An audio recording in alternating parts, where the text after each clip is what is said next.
सासू माँ बदल गई। कहानी उस घर की है जहाँ बहू और बेटी को एक माना जाता था, लेकिन फिर अरे शिखा बेटा, तू रसोई में क्यों घुसी रहती है? जा, रोटी मैं बना लूंगी। नहीं नहीं माँ जी, आप बैठिए, बस सारा खाना बन ही गया है। श्वेता को बोल देती हूँ, वो खाना लगा देगी सबका। सॉरी भाभी, मेरे पास वक्त नहीं है। माँ, मुझे पैसे देना, पार्लर जाना है। हाँ हाँ चली जाना, भाभी को भी ले जाना। वो भी जाने को बोल रही थी पार्लर, पर पहले ना मदद कर दे उसके खाना लगाने में। देख माँ, वो बहू है, उसे बहू रहने देना, इतना सर पर मत चढ़ा भाभी को। श्वेता, ज्यादा मत बोला कर। बहू और बेटी में कोई फर्क नहीं होता है। जा जाकर काम कर। ननद को माँ का भाभी से इस तरह प्यार करना बिल्कुल अच्छा नहीं लगता। वो बार बार किसी न किसी तरह माँ को भाभी के खिलाफ भड़काती रहती, लेकिन कोई फायदा ना होता। एक रोज, अरे बेटे किशन, जा बहू को कहीं घुमा कर ला, सारा दिन घर में काम करती रहती है।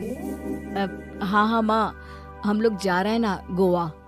अच्छा जी, भाभी ने तो हमें बताया भी नहीं।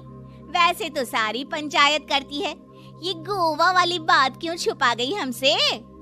अरे क्योंकि उसे खुद नहीं पता था बहन। मुझे टिकट सस्ती मिल रही थी तो मैंने बुक कर दिया। हाँ शिखा, पैकिंग कर ले, संडे हम जा रहे हैं गोवा। दोपहर में शिखा पैकिंग कर रही थी कि सास आ जाती है। ये क्या बहू, साड़ियाँ? अरे गोवा जा रही है घूमने या फिर शादी में मायके हैं?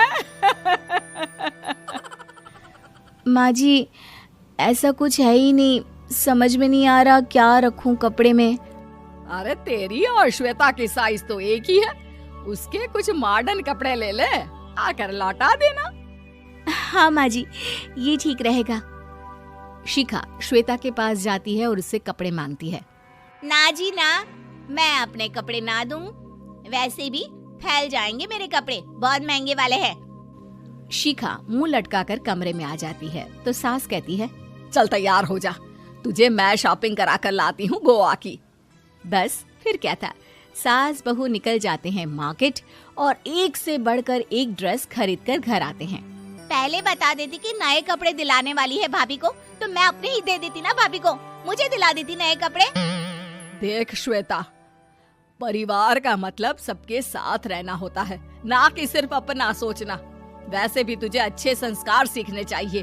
और रही बात कपड़ों की, तो शिखा, आज से घर पर भी तू मॉडर्न कपड़े ही पहनेगी। कोई जरूरत नहीं है ये साड़ी वाड़ी लपेटने की। अब क्या था, घर पर श्वेता और शिखा एक जैसे रहते।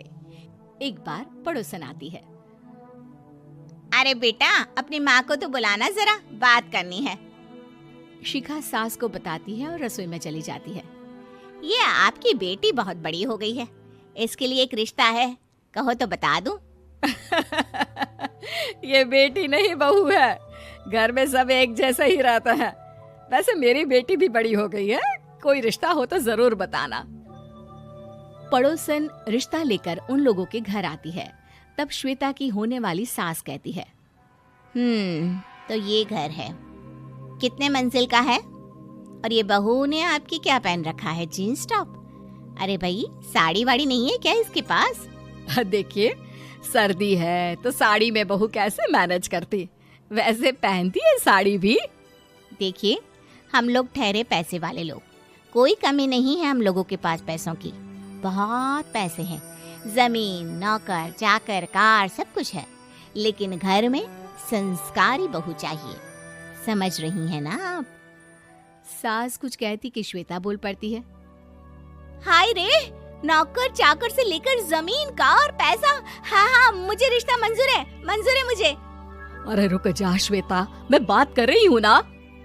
देखिए, हम लोगों के घर इतनी आजादी नहीं मिलेगी।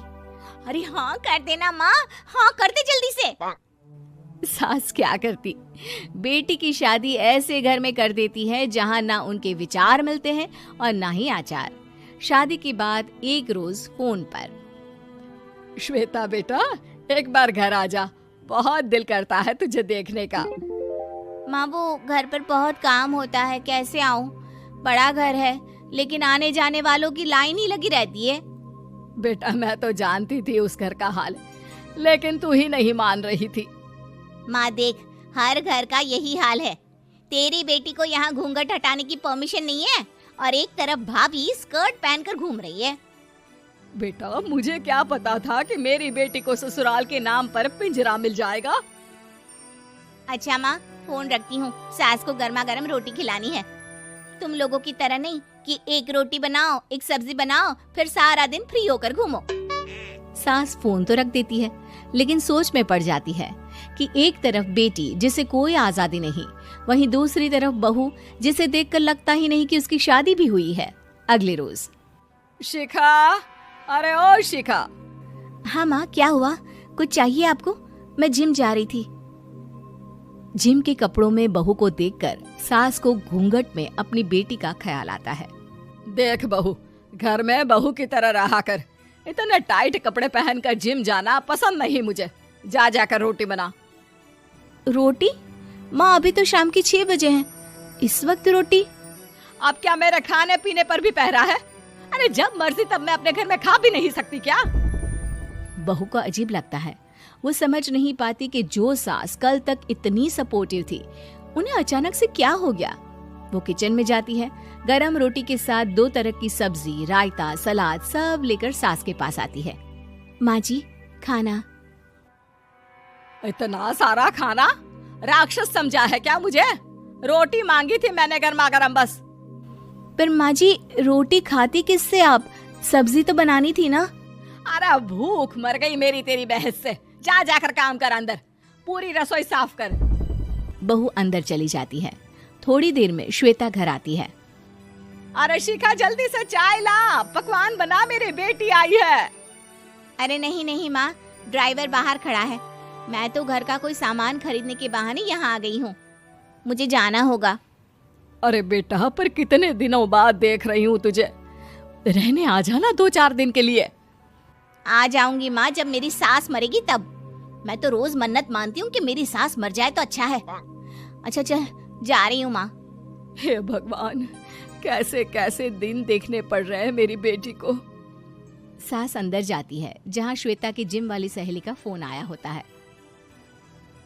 क्या बात है, आज जिम नहीं आई? अरे पता नहीं यार, आज माँ को क्या हो गया अचानक। पर खैर कोई नहीं, लगता नहीं कि मैं अब जिम आ पाऊंगी। शिखा स्पीकर पर बात कर रही थी, जिसे सास सुन रही थी। यार ये सास ना होती ही ऐसी है। मैं तो कहती हूँ बुढ़िया जल्दी मरे और तू आराम से जिए। शिखा को सहेली की बात पर गुस्सा आ जाता है। माँ के मरने की कौन सा बच्चा दुआ मांगता है मोहिनी? आगे से ऐसी बात मेरे सामने मत करना। हमारे घर की शोभा ही माँ है। क्या हुआ जो थोड़ी सख्ती दिखा रही है? उसमें भी कोई ना कोई उनकी भलाई ही होगी। मैं तो कहती हूँ भगवान मेरे जैसी सास सबको दे, जो सिर्फ माँ की तरह है। सास वाली तो कोई बात ही नहीं है उनमें। सास ये बात सुन रही थी।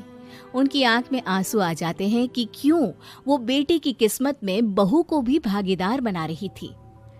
शिखा, अरे ओ शिखा, क्या हो गया?